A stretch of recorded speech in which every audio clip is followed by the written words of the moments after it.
এই তুর্কিদের গোলামি করেছে, আবার কখনো বা তারা আফগানদের গোলামি করেছে, আবার কখনো বা তারা পাকিস্তানিদের গোলামি করেছে, আবার কখনো তারা ব্রিটিশদের গোলামি করছে। আর বর্তমানে অবস্থা কি?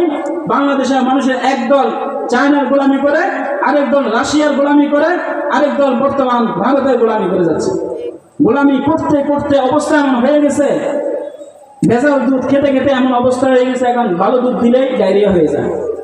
গোলামি করতে করতে এমন অবস্থা হয়ে গেছে, যদি এই বাংলার মানুষকে যদি স্বাধীনতার কথা বলে, যদি এই বাংলার মানুষকে জিহাদের কথা বলা হয়, বিপ্লবের কথা বলা হয়, গণজোয়ারের কথা বলা হয়, গণজাগরণের কথা বলা হয়, তখন ওই মানুষটা এই বাঙালি আমার মুসলিম ভাইয়ের কাছে সে কুলুষিত হয়ে যায়, সে অপমানিত হয়ে যায়, সে দুশ্মন হয়ে যায়।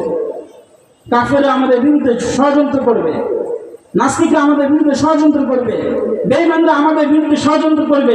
আরে করবেই তো, ওরা তো আল্লাহকে বিশ্বাস করে না, আমাকে কিভাবে বিশ্বাস করবে? ওরা তো আমার আল্লাহর প্রতি বিশ্বাস রাখে, আল্লাহকে ভালোবাসে না, আমাকে কিভাবে সে ভালোবাসবে? আল্লাহ নবীকে সে দেখতে পারে না, আমাকে কিভাবে সে দেখতে পারবে? আল্লাহ নবীর আদর্শকে সে পছন্দ করে না, আমাকে কিভাবে সে পছন্দ করবে?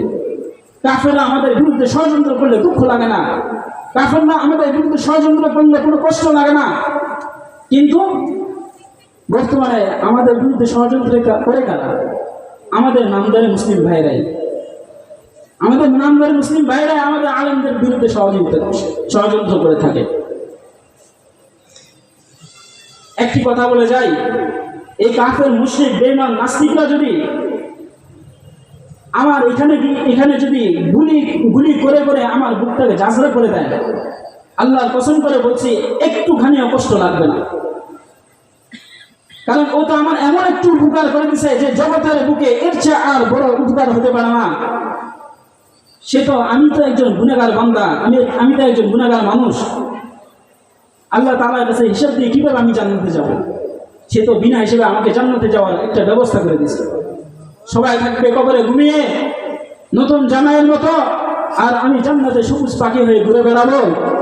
তখন আমি বলবো, রক্ত মুছতে মুছতে বলবো, উচ্চ আওয়াজে বলবো, আমার এই ধর্মীতে যতটুকু শক্তি আছে সমস্ত শক্তিকে উজাড় করে বলবো, ফুসফু রাব্বিল কাবা, হে কাফের মুশরিক, তুমি আমার এখানে গুলিবিদ্ধ করে আমার বুকে ঝাঁঝরা করে দিচ্ছ, কোনো অসুবিধা নেই। আল্লাহর কসম করে বলছি, কাবা ওদের কসম করে বলছি, আমি তো সফল হয়ে গেছি, আমি তো জান্নাতের সবুজ পাখি হয়ে গেছি।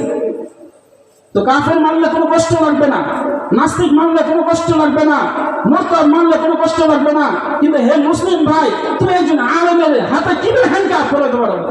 এটা কিভাবে সম্ভব হতে পারে? তুমি মুসলিম হয়ে তোমার একজন মুসলিম ভাই আরো আলেম, তার হাতে তুমি হ্যান্ডকাপ করো? কিভাবে তোমার মুখ দিয়ে একজন আলেমের বিরুদ্ধে কথা বের হয়? তোমার এই মুখ দিয়ে কেন কাফের মুশরিকদের বিরুদ্ধে কথা বের হয় না? তোমার এই মুখ দিয়ে কেন ভারতের এই হিন্দুত্ববাদের বিরুদ্ধে কথা বের হয় না? তুমি সারাক্ষণ শুধু আলেম ওলামাদের সমালোচনায় ব্যস্ত থাকো। এর কারণ হচ্ছে যে তুমি গোলামির জিনজিরে আবদ্ধ হয়ে আছো। তোমাকে এই গোলামি থেকে স্বাধীন হতে হবে, তোমার এই স্বকীয়তা তুমি ফিরে পেতে হবে, ধর্মীয় স্বাধীনতা তোমাকে ফিরে পেতে হবে।